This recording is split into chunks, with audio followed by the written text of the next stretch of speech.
found out my wife was in a hotel over AP, then surprised her with this. Hey Reddit, John here. If someone told me a year ago that I'd be penning down this roller coaster of a story, I'd have laughed it off. But here we are. So, buckle up, because this one's wild. Now, to understand the depth of the situation, you've got to know how it all started. It was one of those classic rainy days in Edinburgh. You know, the type where the rain drizzles down, just lightly enough that it's almost romantic, but just heavy enough to warrant an umbrella. The streets had that fresh rain scent, and the cobblestones glistened with tiny puddles reflecting the gray sky. Most folks dashed about, but not me. I was in no hurry, completely engrossed in the beauty of the rain. I remember I was trying to take a picture of the castle from this particular angle when I bumped into someone. Looking down, I saw this girl, Olivia, on the ground. Her papers all scattered, her umbrella flipped inside out. But what caught my attention was her reaction. She was laughing. Not embarrassed or angry, just genuinely laughing at the mess we'd created. We got to talking, and there was this instant connection. It's crazy. It felt like I'd known her for ages. She had these piercing blue eyes that seemed to dance when she spoke, and a laugh that was so contagious, I found myself chuckling along even when nothing was particularly funny. Olivia was studying art history and had a deep love for Edinburgh's architecture. She showed me the city through her eyes that day, and I was utterly captivated, both by her and the stories she told. Our dates were straight out of a rom-com. Picnics in Princess Street gardens, late-night walks along the Royal Mile, sharing stories, dreams, and churros from that tiny stall near the Scottish National Gallery. It felt like fate had thrown us together. When I proposed only a few months later, under the twinkling fairy lights of Circus Lane, she said yes without hesitation. Our friends said we were mad, rushing things, but it felt right, you know? We were young, in love, and had dreams as vast as the sky. The wedding was a small, intimate affair, but brimming with genuine happiness. That beginning, it was like something out of a fairy tale. Little did I know that every story has its twists and turns. But that's for later. Alright, Reddit, this is where the gut feeling started to creep in, even though I didn't fully realize it at the time. After the fairy tale start, life began settling into a sort of rhythm. We were newlyweds, figuring out how to live together, sharing our space and our lives. The fun part? Getting to know all of Olivia's friends. She had this close-knit group from college, and they'd meet every other week and I'd occasionally join in. There was this one friend of hers, Zara, who always stood out. Fiery redhead, incredibly sharp wit, and always seemed to have a protective aura around Olivia. One day, after one of those dinner get-togethers, I was helping clean up when Zara cornered me in the kitchen. She looked serious, almost concerned, and I remember thinking she was going to talk about some diet or kitchen hack. But no. She leaned in, and in a hushed tone that I could barely hear over the clamor of the party, she whispered, "John, Olivia isn't who you think she is." I blinked, taken aback. Was this some sort of joke? I chuckled awkwardly, trying to brush it off, thinking maybe this was some weird way of hers to break the ice. But the look on Zara's face was dead serious. She continued, "Just be careful, okay? Watch out for signs." Now, I'll admit, alarm bells did ring in my head, but I immediately pushed them aside. I thought maybe Zara was just being overly protective, or perhaps she had some unresolved issues with Olivia. Besides, I trusted Olivia. Our love story felt too real, too raw to be tainted by whatever Zara was hinting at. I gave Zara a tight smile and nodded, saying, "Thanks for the concern, but I trust Olivia with all my heart." Zara just looked at me with sad eyes, as if she wished she could say more but was bound by some unspoken promise. That night, as I lay in bed next to Olivia, her rhythmic breathing lulling me to sleep, I couldn't shake off Zara's words, but every time doubt crept in, I'd brush it away. Love, after all, was about trust, right? But Reddit, as you'll come to see, those words planted a seed that would grow into an overhanging cloud of doubt. So, Reddit, the thing about trust is that once there's even a tiny crack in its foundation, everything else seems a little off-kilter. I hate to admit it, but those words from Zara, they stuck. And perhaps it was that whisper of doubt that made me notice things I would have otherwise overlooked. Fast forward a few weeks, and it was a Saturday morning. Alicia had this ritual of heading out to her favorite cafe every Saturday to catch up on her reading. She'd get this massive cup of chai latte, immerse herself in a book, and just escape for a while. I'd often teased her about her sacred weekend ritual, but deep down, I loved how passionate she was about her little routines. That morning, she left her bag on the kitchen table in her hurry. She called out, laughing, "If I forget my head one day, could you remember to pack that for me too?" I remember laughing at her adorable clumsiness. After she left, I decided to be the good husband and pack up her essentials, her wallet, her book, and her favorite pen. But as I was doing so, my fingers brushed against something cold and metallic at the bottom of her bag. I pulled out a shimmering necklace. It was delicate, with a sparkling pendant that had an intricate design I didn't recognize. It was beautiful, but it was also entirely unfamiliar. I had never seen it on Alicia, and I certainly hadn't gifted it to her. My first thought, maybe it was a family heirloom or something she'd bought recently. Later that evening, as we settled in with some takeaway and a movie, I casually brought it up. "Hey, I found this necklace in your bag. It's pretty. New?" She looked momentarily taken aback and then replied, "Oh, that? It's from my aunt. She gave it to me last week when I visited her." She quickly took it from my hand and set it aside. But, read it. Something felt off. It was in the split second of hesitation before she answered. Or maybe the way she avoided eye contact just then. Or maybe it was my now slightly suspicious mind overanalyzing. But it felt like there was something she wasn't telling me. I wanted to believe her. I really did. I told myself Zara's words were just playing tricks on my mind, and there was a perfectly reasonable explanation for the necklace. Yet, as the night wore on and as Alicia snuggled up to me, the weight of that necklace felt like an anchor, pulling me down into a sea of doubt. All right, Reddit. Things started spiraling from here, and I felt like I was in one of those mystery thriller movies. In the days following the necklace incident, I tried to get back to our normal rhythm. We laughed, made plans, even talked about taking a trip to the Highlands together. But every so often, I'd catch Alicia looking distant, lost in thought. I chalked it up to stress or maybe some issues at her work. We all have those moments, right? One night, we were curled up on our couch watching some cheesy rom-com. We were sharing a blanket, and Alicia had her phone next to her on the couch. As the movie played, I noticed her phone lighting up repeatedly. Buzz. Pause. Buzz again. Now, Alicia's popular, and her phone's almost always buzzing. But that night, every time it did, she would subtly shift her position, ensuring the screen stayed hidden from my view. I tried to ignore it, focusing on the movie, but it was like a mosquito in a quiet room, impossible to ignore. Then, during a particularly quiet scene in the movie, it buzzed again, lighting up bright enough for me to catch a glimpse. A message from Elle that read, "Can't wait to see you tomorrow." My heart sank. The way it was written, it wasn't just a casual meetup. There was intimacy in those words. And who was Elle? None of her close friends had names starting with that letter. As casually as I could muster, I asked, "Who's texting you this late?" She glanced at her phone and quickly replied, "Oh, just some work stuff. You know how it is." But she didn't open the message. Instead, she turned off her phone screen and snuggled closer to me. Sleep was elusive that night. Every worst-case scenario played out in my mind.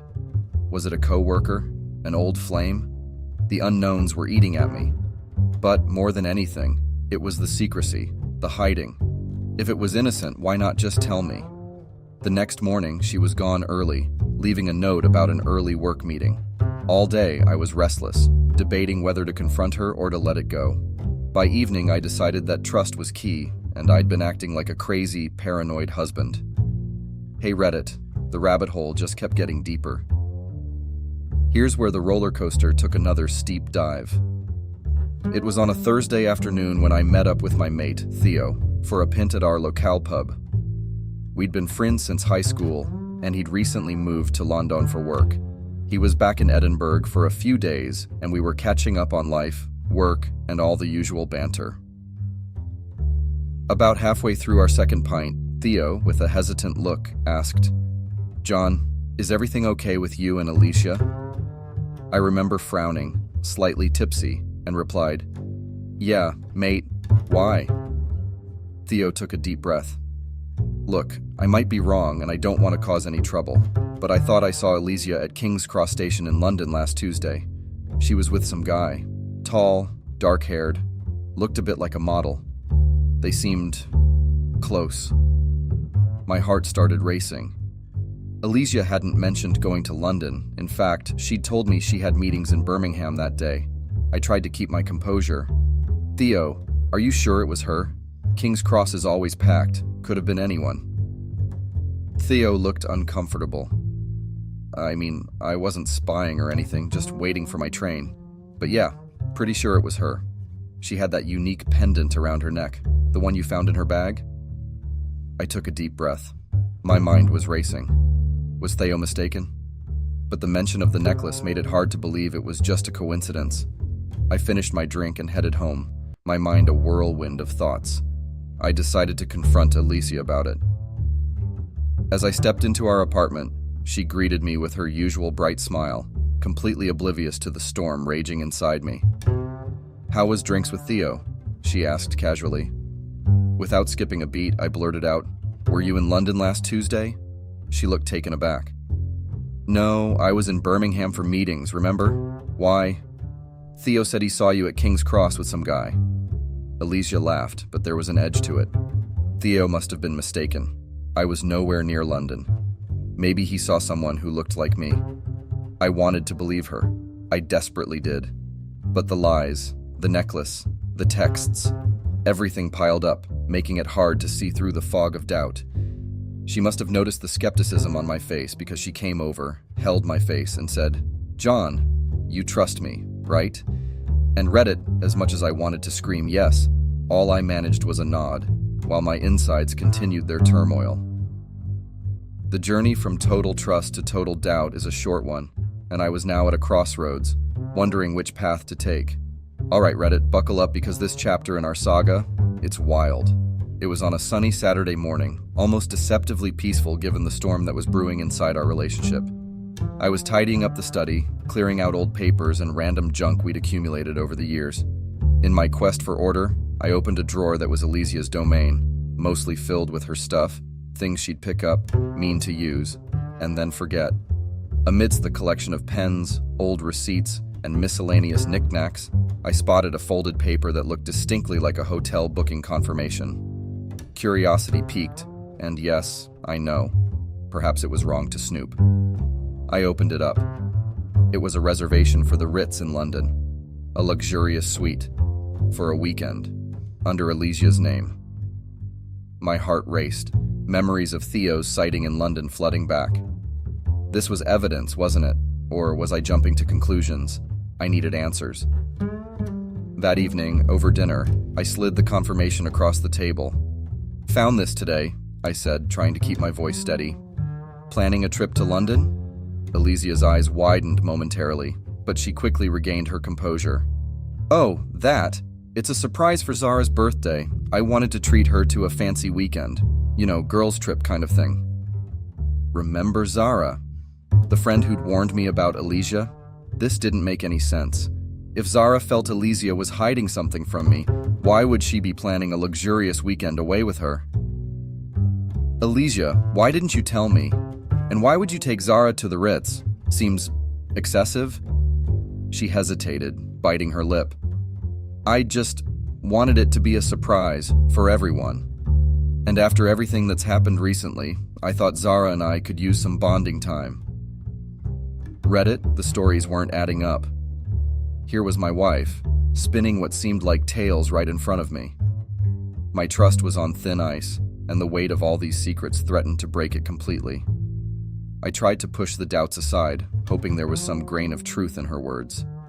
But the idea of my Alicia at the Ritz with someone who wasn't me painted a picture I couldn't ignore. Would I ever find out the truth behind all these half-told tales? Reddit. I knew I had to confront Zara.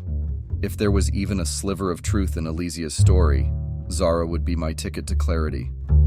But if Alicia was lying, well, Zara had already warned me once, hadn't she? I gave Zara a ring, and we decided to meet at this quiet little cafe in Edinburgh, the kind of place where conversations felt private even amidst the clatter of cups and saucers.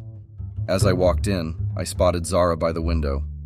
Her expression was one of surprise mixed with concern. I took a deep breath and walked over. Zara wasted no time. "John, why did you want to meet? Is everything okay with Olivia?" Hesitating, I showed her the hotel booking confirmation. "Olivia told me she booked this for your birthday, a girl's trip to the Ritz. Is it true?" Zara's eyes went wide, genuine shock registering on her face. "John, I have no idea what you're talking about. My birthday isn't even around this date, and I haven't planned any trips with Olivia." My heart sank. Another lie. But Olivia said. Zara cut me off, her voice soft. "John, I warned you about Olivia. I've been noticing her acting strange lately, distancing herself, making excuses, always on her phone. I thought it was just stress or work, but now I'm genuinely worried." The weight of everything hit me. Theo's sighting, the texts, the necklace, and now this.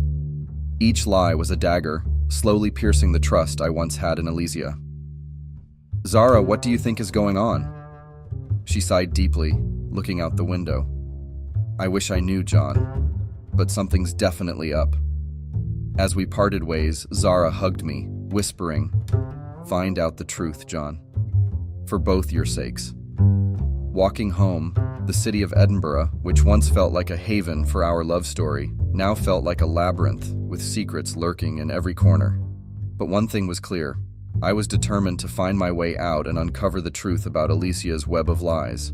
All right, Reddit, if you thought this journey was a roller coaster before, you're in for a shocker now. Hold on to your hats. I made up my mind to get to the bottom of this. No more doubts, no more second guessing. I had to see for myself. So, I decided to surprise Olivia during her supposed girls' trip to the Ritz. If she was indeed there with Zara, I'd apologize, tell her it was a romantic gesture gone wrong, and make amends. If not, well, I needed to know the truth. I took an early train to London, my thoughts racing with every passing landscape. Arriving at the Ritz, the opulence and grandeur of the place hit me. Was this the setting for Olivia's secrets? Taking a deep breath, I approached the front desk, hoping to come up with a believable excuse for them to tell me Alicia's room number. But, as luck would have it, I didn't need one. From the corner of my eye, I caught a glimpse of her in the hotel bar, laughing, her hair dancing around her face. But it wasn't Zara sitting across from her. It was a man. Tall, dark-haired, with a familiarity that tugged at my memory. As I inched closer, the realization hit me like a ton of bricks. That man was Lucas, my long-lost brother who had taken off years ago to travel the world, leaving his past behind. We had lost touch, and my last memory of him was as a free-spirited teenager, not the polished man in front of me. The laughter, the touching of hands, the shared glances. It wasn't just friendly, it was intimate. My heart ached. Betrayal from a partner is one thing, but from family, it's a wound that cuts deep. Retreating to a quiet corner, I watched them for what felt like hours, trying to process the scene unfolding in front of me. Questions clouded my mind. How did they meet? How long had this been going on? Why Lucas? I felt lost, a stranger in a city and a life I thought I knew. Drowning in emotions and the sheer weight of the situation, I retreated from the Ritz, leaving behind two people who meant the world to me, their world now intertwined in ways I could never have imagined. Reddit. I never imagined I'd find myself in this situation. The combined sting of betrayal from your partner and your own flesh and blood is something indescribable. But here I was, ready to face it head on. After leaving the Ritz, my steps had taken me to a solicitor's office. Driven by raw emotion, I had divorce papers drawn up immediately. It felt impulsive, rash even, but in that moment, it was the only tangible action that seemed to provide some semblance of control over the spiraling chaos. With the papers in hand, I headed back to the Ritz. I was a man on a mission, to confront and to close this chapter of my life. I wanted answers, but more than that, I wanted closure. Entering the bar once more, I spotted them still there, engrossed in their world. The weight of the papers in my hand felt both heavy and liberating. Summoning all the strength I had left, I marched up to them. Without a word, I slammed the divorce papers onto their table, breaking the intimate bubble they were in. The sharp noise drew startled looks from nearby patrons. Alicia's eyes widened in horror. "John, what's this?" she whispered, her voice shaky. Lucas looked up, his face pale, guilt evident in his eyes. "John, let me explain," he began, but I raised a hand to stop him. "There's nothing to explain," I said coldly. "I saw everything I needed to." Alicia's eyes filled with tears. "John, I'm so sorry," she sobbed. "It was a mistake. I was lost. I was lonely. It wasn't supposed to happen." Tears streamed down her face, but they no longer had the power to move me. "You were lost?" I said, voice dripping with bitterness. "Seems like you found your way pretty easily to Lucas." Lucas, always the smooth talker, tried to intervene. "John, we didn't plan for this, it just happened."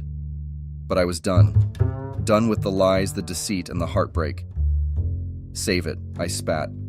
"You both deserve each other." Turning on my heel, I walked away from the devastation I'd left behind. The cacophony of the bustling city outside mirrored the chows in my mind. But amidst it all, a quiet resolve began to take shape. I would rebuild, rediscover myself, and move forward from this pain. Read it. It's hard to put into words the emotions that course through you when the two people you trust the most betray you. It feels like drowning, like the weight of the world is on your shoulders. But as I left the Ritz that day, I also left behind the chains of betrayal, ready to embark on the journey of healing. All right, Reddit. Here's the final chapter of this painful saga. Brace yourselves. The cold London air felt sharp against my skin as I left the Ritz. The city lights, which once represented dreams and possibilities, now only cast shadows of doubt and pain. Each step took me further from the life I had known, the love I had felt, and the trust I had so effortlessly given. As the tube whisked me away, flashes of the past haunted me. Our first meeting in the rain-soaked streets of Edinburgh, the warmth of Alicia's embrace, Lucas's infectious laughter from our childhood, memories that were now tainted, forever altered by betrayal. Reaching the station, I sat on a bench, watching the world go by in a blur. Strangers rushed past, each with their own stories, their own pain. And it made me realize, no matter how unique our stories are, we're all bound by the threads of love, trust, and, inevitably, heartbreak. Tears welled up, blurring my vision. I wasn't crying just for the love lost or the betrayal. It was the sheer unexpectedness of it all. The abrupt realization that life could take such a cruel turn without warning. With a heavy heart, I boarded a train heading north, away from London. I didn't have a destination in mind, but that didn't matter. I needed to be away, to find a place where memories wouldn't haunt every corner. Hours turned into days, the rhythmic chugging of the train, the changing landscapes outside, the kindness of strangers. They all became a balm to my wounded soul. Slowly, the tight knot in my chest began to loosen. I finally alighted in Manchester, a city I had no connections with, a blank canvas. It felt right. Here, amidst the red-bricked buildings and bustling streets, I would rebuild. Not to forget, but to carry forward, bearing the scars of my past, yet not letting them define me. So, here I am, Reddit, sitting in a small cafe in Manchester, writing this out, sharing my story with you. I don't know what the future holds, but I've learned that life is unpredictable. It throws curveballs when you least expect them. But in the face of heartbreak, all we can do is pick up the pieces and keep moving forward. Thanks for listening. It's not the ending I had hoped for, but it's the one I've got, and maybe, just maybe, that's okay. I cannot believe my life has gotten to this point. I'm so overwhelmed with emotions right now, and the only way to let it out is write down what happened. I'm a 55-year-old man engaged to a 52-year-old woman for 1 year. My fiancé is a famous model, and I'm a businessman and own a chain of luxury resorts. Around a year ago, I got engaged to my girlfriend. We were about to get married in the next 6 months. But I recently came to know that I've been lied to. All my plans crumbled. I met my fiancé 2 years ago when she was hired by my company to do a photo shoot for our resorts. She was invited to one of the hotel events. I immediately got drawn to her beauty. That's kinda obvious considering she worked as a model for a living. I was seeing someone else at that moment. My then girlfriend was the same age as me. She did not come with me that day to that event. Even though I found my fiancé really attractive, I kept my distance as I was in a relationship. She came and introduced herself to me. We were having wine and her drink spilled on my jacket. She apologized continuously and then came closer to clean it up. She smiled at me all night long. I went home to my girlfriend without giving it much thought. That time, I had been seeing her for more than 2 years and thought we were going to get engaged because I wanted to start a family soon. A lot of my life had already been spent working, and I wasn't getting any younger. A few days later, while we were discussing our friends getting engaged, she told me that she cannot imagine herself getting married. "What do you mean you don't want to get married?" I asked her. She told me that she loves being in a relationship with me, but marriage wasn't on cards for her. I was visibly shocked by her revelation. We have been dating for 2 years. We never discussed marriage specifically, but I thought that's because she wants us to know each other well before committing our life together. We soon ended our relationship as I didn't want to walk on a road which went nowhere. I started seeing my fiancé a lot more as my company had a lot of campaigns starring her. We started running to each other very frequently. She invited me for dinner as an apology for spilling drinks on me. "Don't invite me just because you're apologetic," I told her. We flirted for a bit and then I asked her out on a date. Hey everyone. Unfortunately, basically everyone who is watching these videos isn't subscribed. It would mean the world to me to quickly get out of the full screen video for 3 seconds and press that subscribe button. It's free and you can unsubscribe anytime. Sorry for bothering and thank you so much if you subscribed. We enjoyed each other's company and kept on going on dates whenever I was free from work. While we were out on dinner, I told her that even though I enjoyed her company, I didn't want to immediately get into another relationship. I had just come out of one and my work was my priority. "I understand, honey," she told me. I was happy to just date her without any pressure. I did want to get married, but not without love. I was a workaholic, or that's what people told me, but I still believed in love. As time passed, I thought I was finally ready for a relationship and we got together. She moved in my house and we were happy together, or so I thought. Since she was a model, she used to stay in contact with many guys from her industry. Male models, photographers, producers, but I never paid much attention to it because I trusted her and it was related to her job. I was quite preoccupied by my work as well. One evening, we went for dinner. She was in a really gorgeous dress. She seemed extra perky that evening. She shocked me when she told me that she wanted to get married to me. "I feel we are ready," she said with a soft smile on her face. I didn't expect it, but I sort of agreed with her. I got her an engagement ring the next day and we were engaged. I had a good run of luck going. Both my professional and personal life were thriving. I was content after a long time in my life. I came home with my fiancé's favorite flowers, only it wasn't her who opened the door of our home. A young guy who looked like he was in his teens opened the door and looked at me like he didn't know that it was my house he was standing at. "Who are you?" I asked him. He told me that he's my girlfriend's assistant. It felt a bit weird to me because I have never seen this dude around. I asked my girlfriend later how she met this guy. She told me that some agency hired him for her as her previous assistant had resigned. He was 20 years old. I didn't pay much attention to it after that. He used to hang around our home a lot more than I liked, but it was all right. It was a Friday afternoon and I was swamped with work.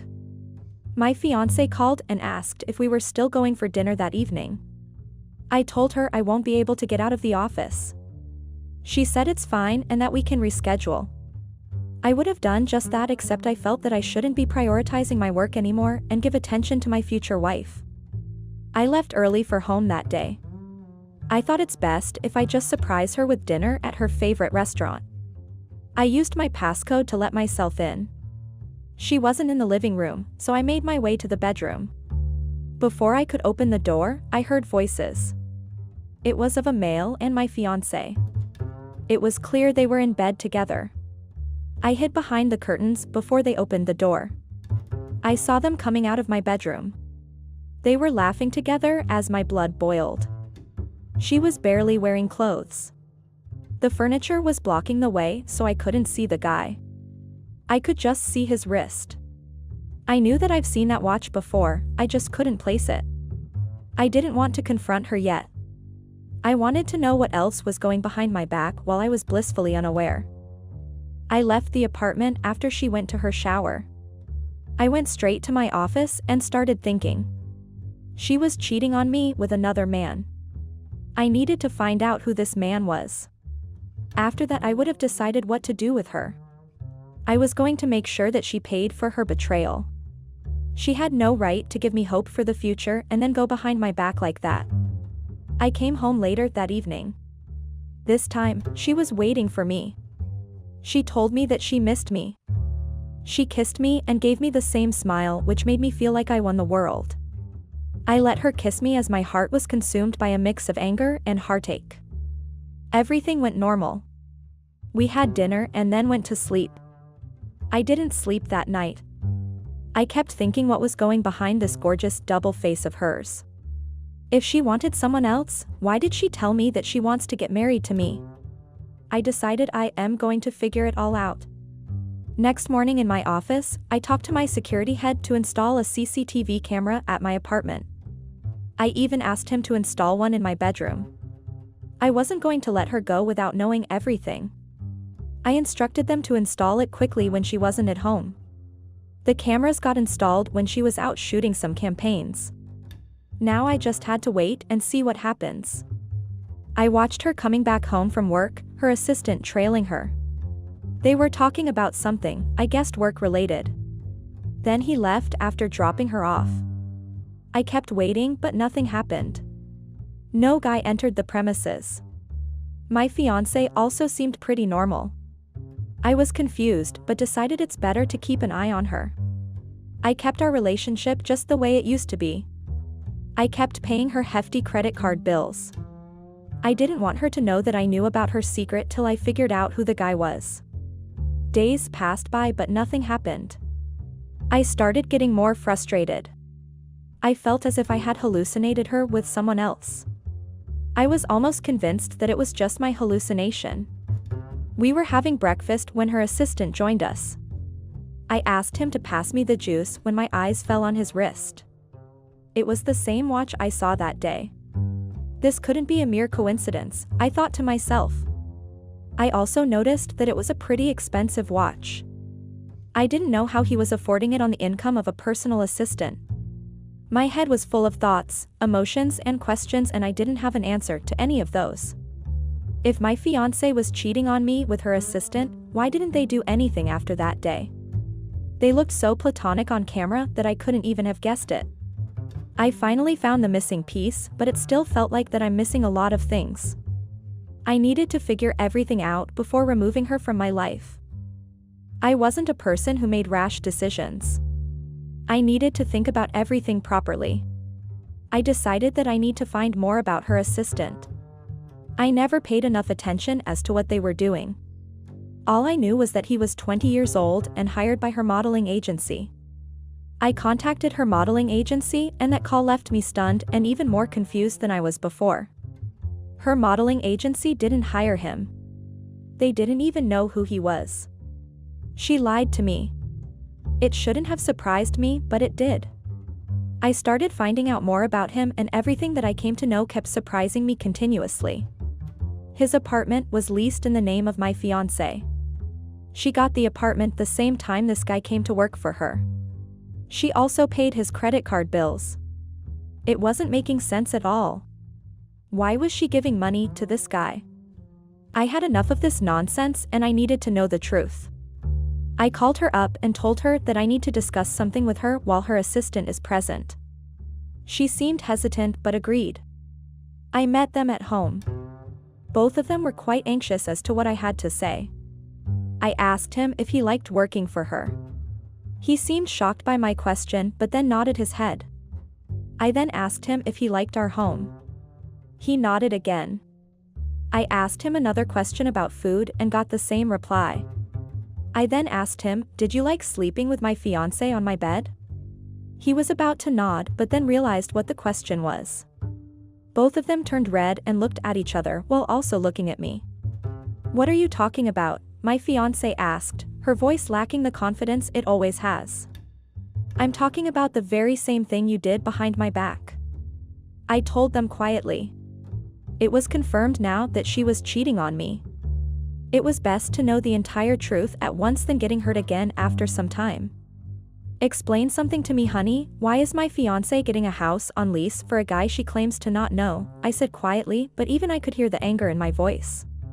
"How did you know?" she asked, surprised by the information I just presented to her.